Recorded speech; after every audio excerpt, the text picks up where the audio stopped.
الحمد لله رب العالمين والصلاة والسلام على رسوله الكريم أما بعد فأعوذ بالله من الشيطان الرجيم بسم الله الرحمن الرحيم رب اشرح لي صدري ويسر لي أمري واحلل عقدة من لساني يفقه قولي رب يسر ولا تعسر وتمم بالخير آمين يا رب العالمين. السلام علیکم ورحمۃ اللہ وبرکاتہ.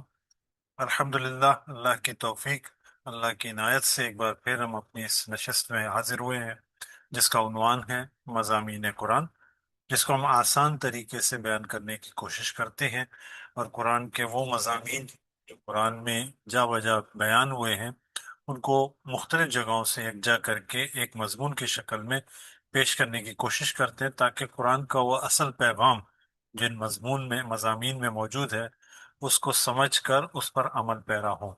اور یقیناً اس میں بہت ساری نصیحتیں، بہت ساری عبرتیں ہمارے لیے، تو اللہ تعالی ہمیں وہ عطا فرمائے اور صحیح راستے کی رہنمائی فرمائے.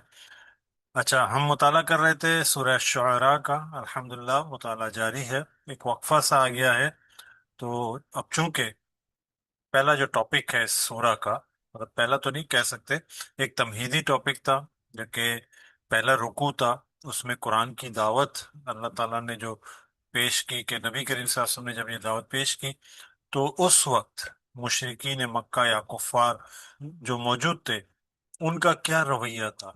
اس رویے کے برخلاف جب حضور صلی اللہ علیہ وسلم کی کیفیت، اور ظاہر ہے رسول نبی ایک انسان بھی ہوتا ہے، اس کیفیت سے دو چار ہوئے تو اللہ تعالیٰ نے آ، اس کے کہہ تسلی کے لیے، آپ صلی اللہ علیہ وسلم کی تسلی کے لیے وہ ان حقائق کو بیان کیا کہ ان سے آپ سے پہلے بھی جو رسول گزرے ہیں ان کے ساتھ بھی کچھ مختلف معاملات نہیں ہوئے تھے، وہ بھی ایسے ہی معاملات سے گزرے ہیں. تو اس کے ضمن میں اب یہ سارے رسولوں کے قصے یا انبیاء کے قصے اللہ تعالیٰ بیان کر رہے ہیں کہ ہوا کیا تھا. ان واقعات کی تفصیلات، کہہ لیں کہ ان واقعات میں جو اہم باتیں ہیں ان کو بیان کرتے ہوئے اللہ تعالیٰ یہاں ان کو واضح کر رہے ہیں. اور سورہ شعراء کا مختصر اگر کہوں تو موضوع یہی ہے. اب اچھا، کوئی بھی صورت ہوتی ہے، ایک اہم بات ہے اس کی ابتدا، اس کے اختتام، دونوں کو ملا کے سورہ کا جو ہے نا موضوع مکمل ہوتا ہے. جو بات شروع میں یہاں ہوئی ہے دعوت قرآن کی، اب اس کا جواب جو ہے آخری حصے میں ہمیں ملے گا. درمیان میں یہ ساری تفاصیل ہیں. تو ہم تفصیل پڑھ رہے ہیں. اس میں ہم حضرت موسیٰ علیہ السلام کا قصہ پڑھ رہے ہیں جو انشاءاللہ آج ہم مکمل کریں گے. اب ظاہر ہے سورہ شعراء میں کچھ چیزیں ایسی تھیں جو باقی جگہوں سے ہم نے لی، جو سورہ شعراء میں موجود نہیں تھی، تو ہم نے ان کو جمع کر کے تاکہ یہ بات پوری طرح میں سمجھ میں آ جائے کہ اس مکالمے میں ظاہر موسیٰ علیہ السلام کے اور بھی واقعات ہیں جو کہ فرعون سے علاوہ ہے. یہ معاملات صرف فرعون سے متعلق ہیں، سرکش سے متعلق ہیں. ان کو ہم نے اسی ترتیب میں رکھنے کی کوشش کی کہ بات مکمل ہو جائے.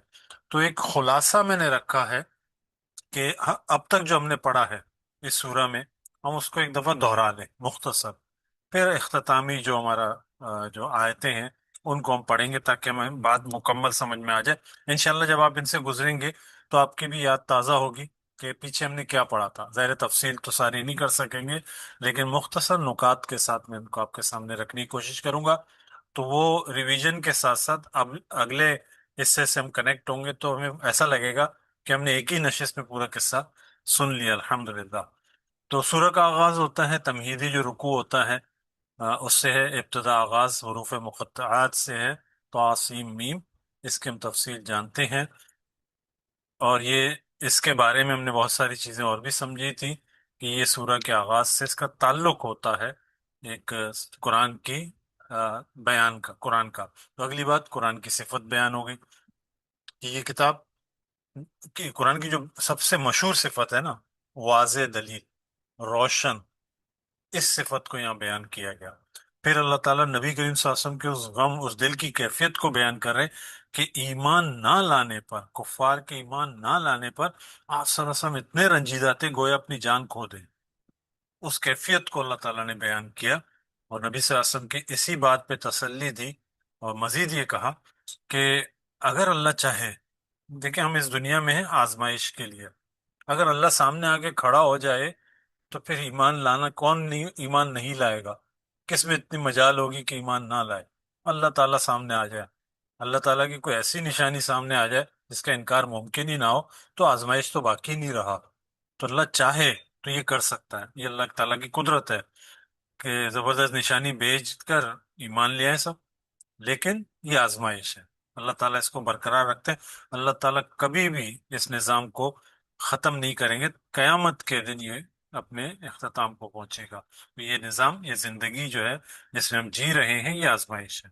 اب اکثر یہ ذہنوں میں سوال بھی آتا ہے نا کہ یہ ہو رہا ہے، اللہ مطلب ظلم دیکھ لیں حد سے بڑا ہوا ہے، لیکن اللہ تعالیٰ انٹروین نہیں کرتے ہیں۔ اور کبھی کبھی یہ دل میں شکایت بھی آتی ہے کہ ہم ایمان والے ہیں، ہم اللہ الحمدللہ اللہ کو ماننے والے ہیں، تو ہمارے ساتھ یہ ظلم ہو رہا ہے، اللہ تعالیٰ کیوں نہیں کرتے؟ ہمارے دعاؤں میں وہ اثر ہی نہیں ہے جو ہونی چاہیے۔ بہرحال آگے چلتے ہیں، پھر کفار کا رویہ جو تھا نبی کریم صلی اللہ علیہ وسلم کے موجود میں، یاد رہے کہ یہ وہ آیتیں ہیں جو نبی کریم صلی اللہ علیہ وسلم کے دور سے متعلق ہیں۔ جو کفار کا رویہ تھا، تو اللہ تعالیٰ بتا رہے ہیں ان کی حالت ہی ایسی ہے، ان کی طرف کوئی بھی نصیحت آتی ہے نا، یہ منہ موڑ لیتے ہیں، یہ ایسا ہی کرتے ہیں، اور جب وہ انکار کرتے ہیں اس کا انجام، ان باتوں کو مذاق اڑاتے ہیں، ان قریب ان پر حقیقت ظاہر ہو جائے گی۔ یہ حقیقت کیا ہے؟ وہ قیامت ہے۔ اچھا، ایک قیامت تو آخر میں آنی ہے، ایک جب رسول آتا ہے تو رسول حجت کو جب تمام کرتا ہے، آج بھی موسیٰ علیہ السلام کے واقعے میں ہم دیکھیں گے، تو جب حجت ہو جاتی ہے نا تب سب چیزیں بالکل واضح ہوگی، حق اور باطل بالکل واضح ہو گیا، جو ایمان لیا ہے وہ الگ ہوگا اور کفار الگ ہو گئے، پھر اللہ کا عذاب دنیا میں بھی آتا ہے رسول کی موجودگی میں، اور یہ انجام ہوتا ہے۔ اچھا، پھر اللہ تعالیٰ بتا رہے ہیں کہ یہ معجزات مانگتے ہیں تو زمین کو نہیں دیکھتے؟ اب زمین کیا ہے، اس کی نشانیاں کیوں دی گئی؟ اب زمین انسان کے ضرورت کی ہر چیز، جو جسمانی ضرورت کی ہر چیز ہے جو دنیا میں ضرورت ہے، وہ اسی زمین کی پیداوار ہے۔ آپ کھانے پینے کی اشیاء کو دیکھ لیں، خوشبو دیکھ لیں، رنگ دیکھ لیں، ذائقہ دیکھ لیں، اور اس میں صحت اور توانائی کی چیزیں دیکھ لیں، ہر چیز آپ کو ملے گی۔ اور بتایا جاتا ہے کہ جو چیز زمین کی مٹی میں ہے وہ انسان میں ہے، ایون کہ سونا چاندی، تمام معدنیات، اور ایون کہ دھاتیں، یہ سب موجود ہیں انسان کے جسم میں جس مٹی سے بنا ہے۔ اب آپ لکڑی کہہ لیں، وہ بھی اسی زمین کی پیداوار ہے۔ اب جانور جو چارہ کھاتے ہیں اور دودھ وغیرہ دیتے ہیں، وہ بھی اسی زمین کی ہی پیداوار ہے۔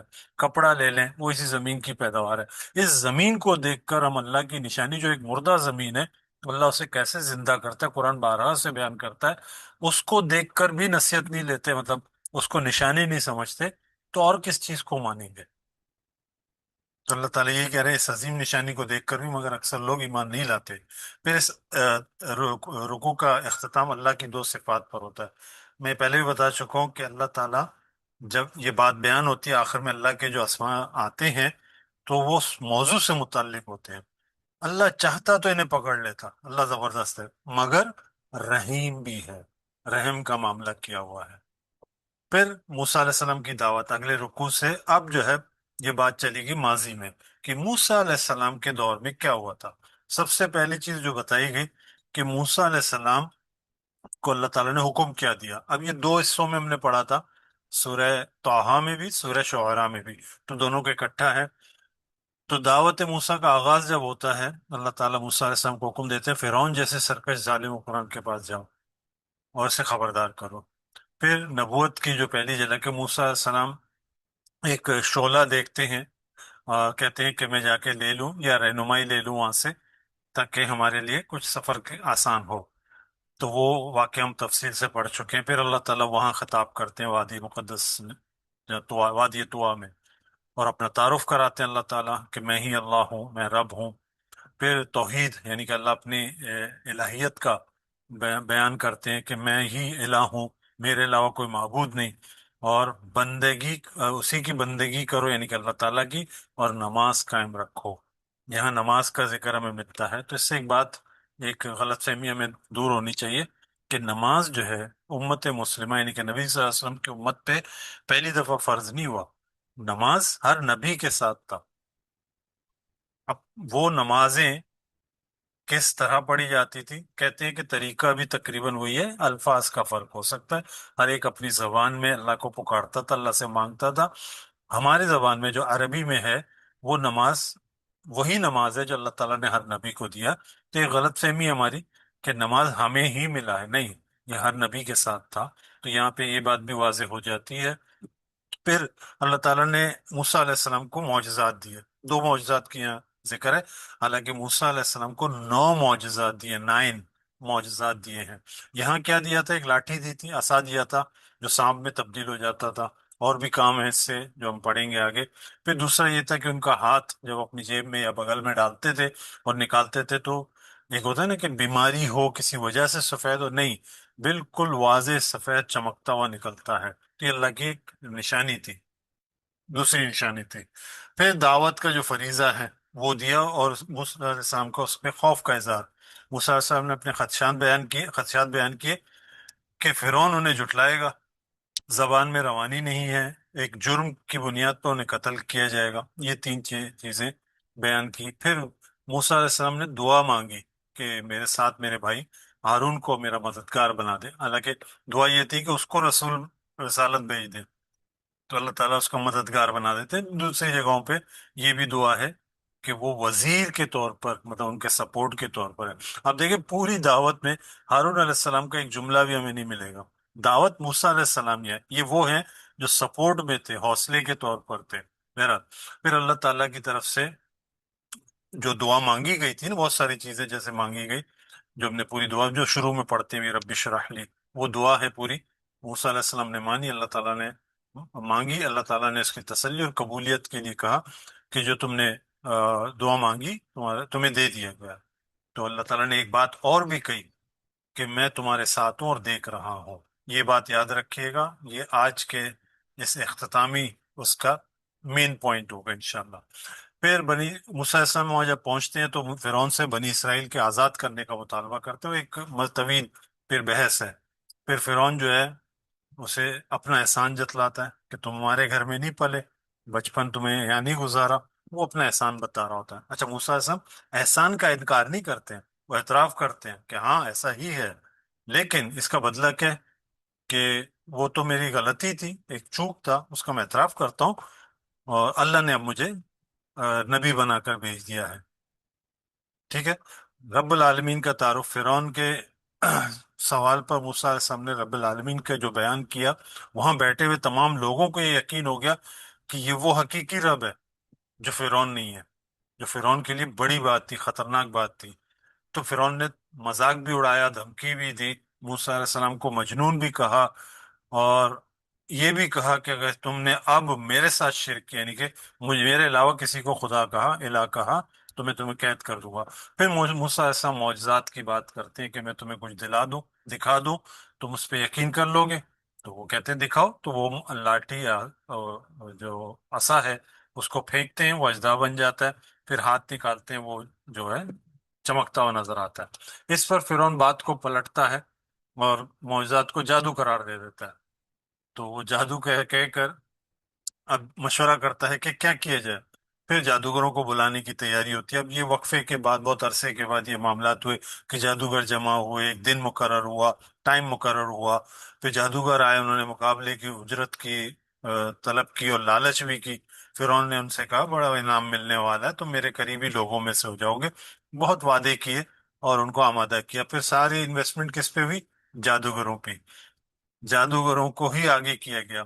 تو پھر جب مقابلہ شروع ہوا، جادوگروں نے رسیاں اور لاٹیاں پھینکی، جو کہ مطلب جو کہ ہوشیاری سے کہہ لیں کہ ہم یہ کریں گے اور جیت جائیں گے. تو انہوں نے اپنے جادو کی چالیں چلی. تو موسیٰ علیہ السلام نے جو عصا پھینکا، وہ حقیقت میں ان کے جو ہے نا سانپ اور اژدہا جو بھی بنا، تو اس پہ جادوگر حیران رہ گیا.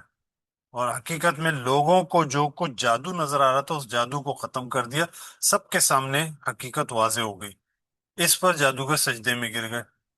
اب جادوگروں کا ایمان لانا، جادوگر اللہ پر ایمان لائے اور اقرار کیا کہ وہ موسیٰ اور ہارون کے رب پر ایمان لائے.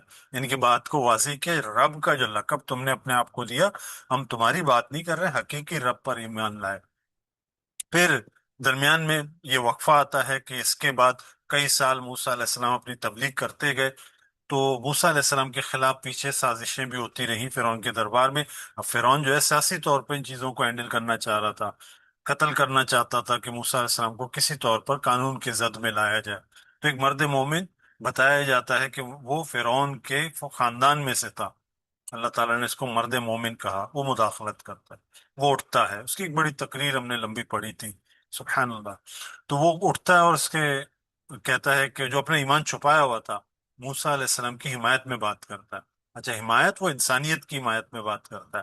اور یہ کہتا ہے کہ تم ایک ایسے شخص کو قتل کرو گے جو یہ کہتا ہے کہ اللہ، میرا رب اللہ ہے، جبکہ وہ واضح نشانیاں بھی لے کر آیا. اگر وہ جھوٹ بولتا ہے تو جھوٹ اس کے سر پہ ہوگا، اگر وہ سچ بول رہا ہے تو اس کا عذاب تمہیں آ کے پکڑے گا جو وہی دے رہا ہے. تو یہ اس نے بات واضح رکھی. بڑی جامع دعوت ہے جو انہوں نے دی. پھر اقتدار کی دھوکہ دہی. اس نے قوم کو یاد دلایا کہ اگرچہ تم آج انہی بادشاہی اور طاقت حاصل ہے تمہیں، تو اگر اللہ کا عذاب آ گیا تو تمہیں کون بچائے گا. پھر یہ بھی بتایا پچھلی قوم جو تم سے گزری ہوئی قومیں، انہوں نے بھی یہی حرکت کی تھی اور ہم اس کا حال دیکھ چکے ہیں، وہ تباہ ہو چکے ہیں جنہوں نے رسولوں کی تکذیب کی. پھر قیامت کے دن اور بے بسی. اس دن کیا ہوگا؟ جس دن اللہ کے سامنے پہنچیں گے، چیخ و پکار کا دن اس کو کہیں گے. کوئی کسی کے کام نہیں آئے گا، سب ادھر ادھر بھاگ رہے ہوں گے. اس دن تمہارا کیا ہوگا؟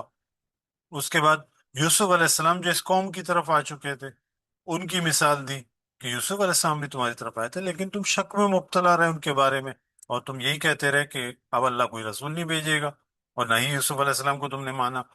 پھر اللہ کی آیات میں جھگڑا. مطلب بغیر دلیل اللہ کی آیات میں ہم کیسے جھگڑا کر سکتے ہیں، وہ یہ بتانا چاہ رہا تھا، جو کہ اللہ کو اور اہل ایمان کو پسند نہیں ہے. اور ایسے متکبر، یعنی کہ ضد کے ساتھ ایسے متکبر اور سرکش لوگوں کے دل بند کر دیتا ہے اللہ. جو ضد پہ آ جائے کفر کے، تو اللہ تعالیٰ اس کے دل بند کر دیتا ہے کہیں تمہارے ساتھ یہ معاملہ نہ ہو جائے. پھر وہ بتاتا ہے فرعون جو ہے اس کو گھمنڈ کے ساتھ ایک تدبیر کرتا ہے کہ ایک عمارت بناؤ. اپنے وزیر کو حکم دیتا ہے حامان کو، عمارت بناؤ تاکہ میں اوپر چڑھوں اور موسیٰ علیہ السلام کے رب کو جھانکوں. ایک مطلب تمسخر کے ساتھ اپنا ایک گھمنڈ دکھاتے ہوئے یہ بات کرتا ہے. پھر وہ جو مومن ہے اس نے وہ کہتا ہے کہ جو تمہیں نجات کی طرف بلا رہا ہوں اور تم مجھے برائی کی طرف بلا رہے ہو، مجھے اللہ کے انکار کی طرف بلا رہے ہو اور جھوٹے معبودوں کی طرف بلا رہے ہو، میں تو حق کی طرف تمہیں بلا رہا ہوں.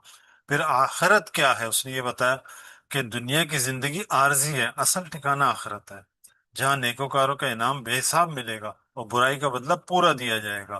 مطلب ایک برائی کرو گے تو برائی کا بدلہ دیا جائے گا، جبکہ نیکی کرو گے اس کا کوئی حساب نہیں ہے، اس کا بدلہ اتنا بڑا ہے. اب وہ ایک سمجھ لیں دعوت کے اعتبار سے یہ بڑی اہم بات ہوتی ہے جو اللہ تعالیٰ قرآن میں پیش کرتے ہیں.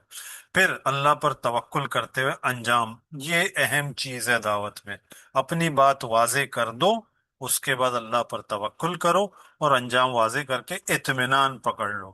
آخر میں مرد مومن یہی کہتا ہے میری باتیں یاد کرو گے، میں اپنا معاملہ اللہ کے سپرد کرتا ہوں. اور اللہ نے اسے بچا لیا جبکہ فرعون اس کے ساتھی عذاب میں پکڑ لیے گئے. ابھی عذاب ہوا نہیں ہے، اللہ نے یہاں پہ سٹیمپ لگا دیا، عذاب میں پکڑے گئے. تو اس کے بعد اب وہ عذاب کیا تھا، کیا ہوا، وہ آیتیں ہم پڑھنے جا رہے ہیں اللہ کے حکم سے. اعوذ باللہ من الشیطان الرجیم، بسم اللہ الرحمن الرحیم. اللہ تعالیٰ فرماتے ہیں وَأَوْحَيْنَا إِلَى مُوسَىٰ أَنْ أَسْرِ بِعِبَادِي إِنَّكُمْ مُتَّبَعُونَ. اوحینا، ہم نے وحی کی موسیٰ علیہ السلام کی طرف. عصری، عصری کہتے ہیں رات کے نکلنے کو. ذہبہ دن کے نکلنے کو، اسرا رات کے نکلنے کو. اسی سے ایک سورہ کا نام بھی ہے بنی اسرائیل کا.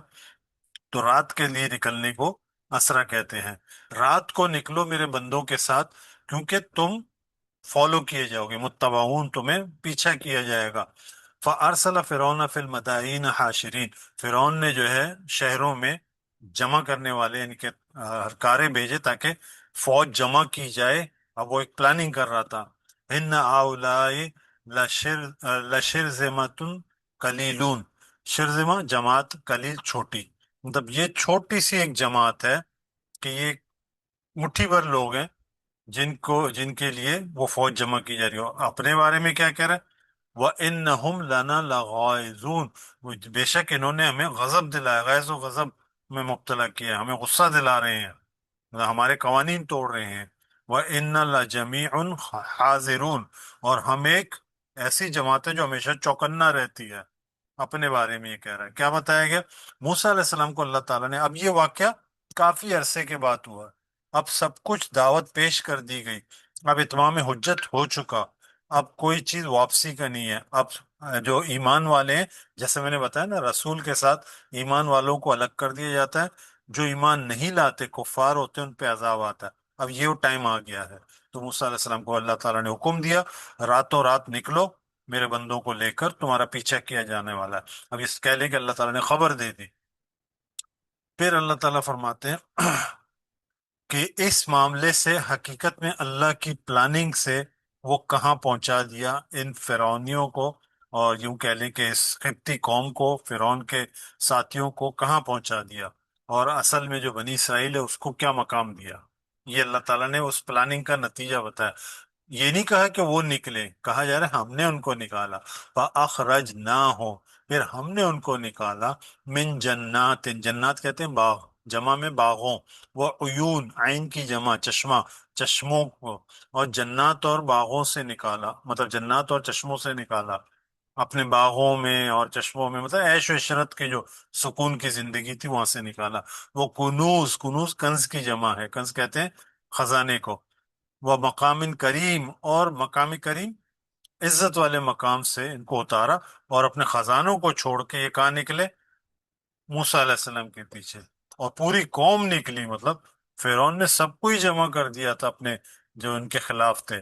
کذالک، یہ جو لفظ ہے نا کذالک، اللہ تعالیٰ بتا رہے کہ اسی طرح، یہ بڑی اہم بات ہوتی ہے جب اللہ تعالیٰ کذالک کہتے ہیں۔ او رثناها بنی اسرائیل، ہم نے بنایا بنی اسرائیل کو وارث، کس چیز کا؟ ان کو ایک شہر دیا، ان کو جگہ دی، سرزمین دی، اور وہاں کا وارث بنا دیا۔ بنی اسرائیل کی وہ جگہ ہے، وہ کون سی جگہ ہے؟ وہ فلسطین ہے، اس کے بعد وہاں وہ آباد رہے۔ فَاتَّبَعُوهُمْ مُشْرِقِينَ، اب یہ مشرق، اچھا یہ مشرقین ہے، قاف سے ہے نا، تو اس کا مطلب ہے مشرق سے نکلا ہے۔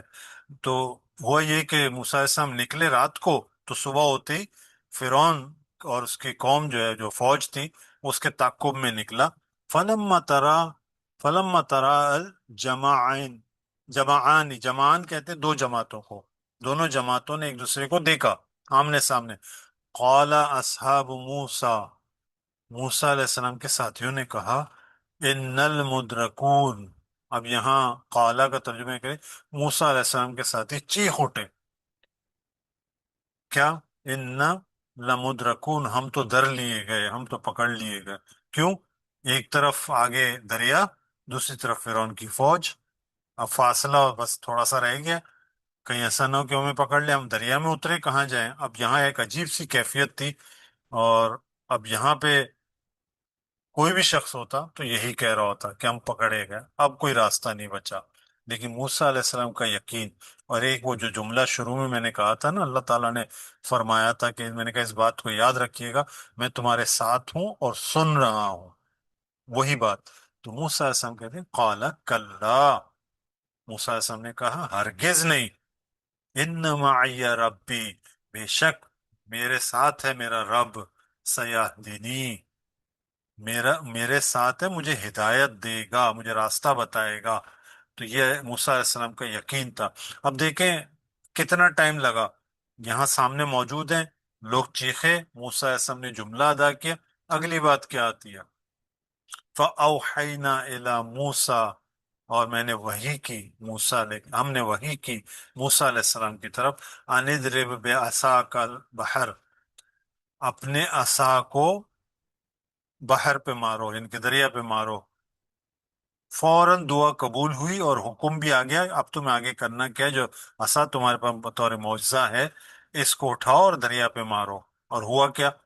فن فلق فکانا کل فریق فرقن کالطود العظیم، وہ فن فلک، فلک کہتے ہیں پھٹنے کو، پس وہ پھٹ گیا، فکانا گویا کہ ہو گیا، پس وہ ہو گیا، کلو ہر فرق، یعنی کہ حصہ کل تودل عظیم، جیسے کہ بڑا پہاڑ ہو، وہ ایسے پھٹ گئے جیسے دو بڑے پہاڑ ہو کے کھڑے ہو گئے۔ اب یہ کیا چیز ہے؟ وہ پانی ہے، دونوں طرف پہاڑ کی طرح کھڑے ہو گئے۔ عام حالات میں ہم یہ نہیں دیکھتے ہیں کہ دریا پانی یوں کھڑا ہو جائے۔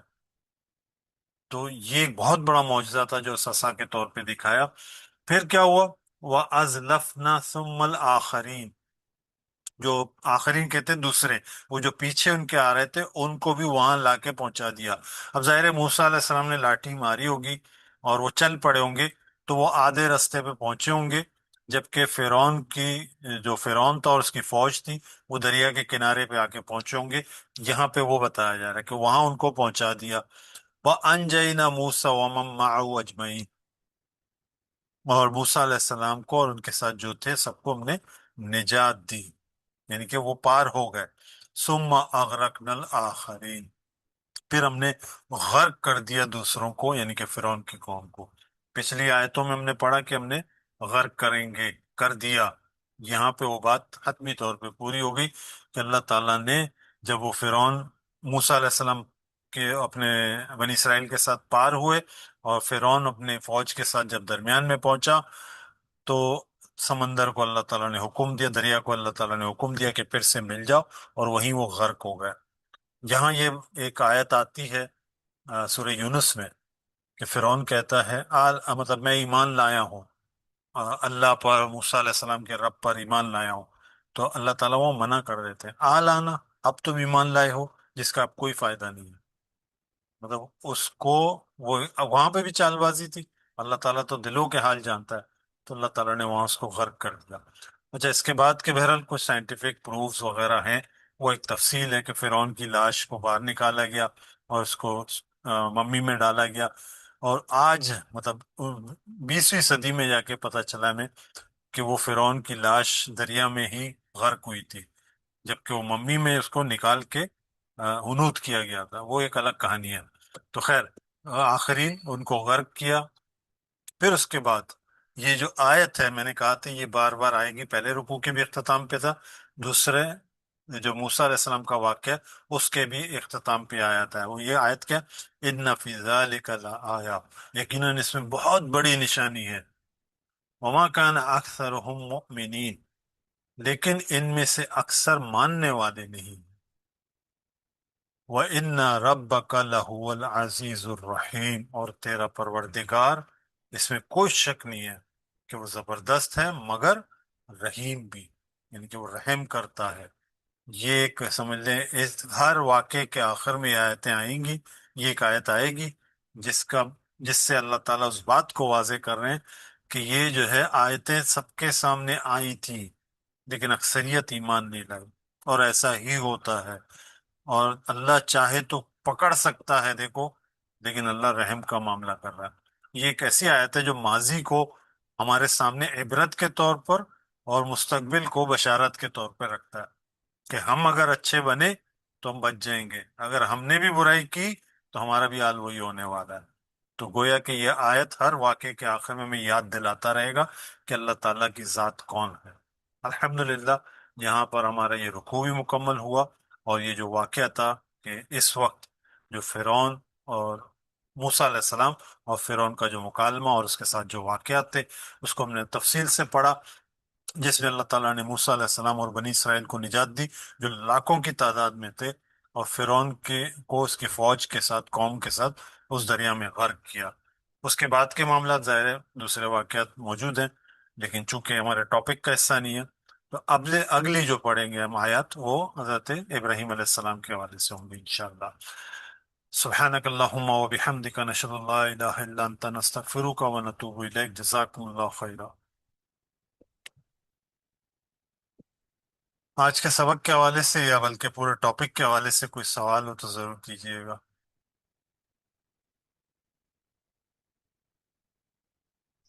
یا اپنا تبصرہ السلام بھی۔ علیکم سر۔ وعلیکم السلام۔ اچھا سر، یہ سیشن ختم ہونے میں 10 منٹ رہے گی؟ سوری؟ سیشن کو یہ جو زوم کی جو میٹنگ ہے یہ ختم ہونے میں 10 منٹ ہوں گے؟ جی جی، 10 منٹس ہیں، تقریباً 9 منٹس ہیں۔ ٹھیک ہے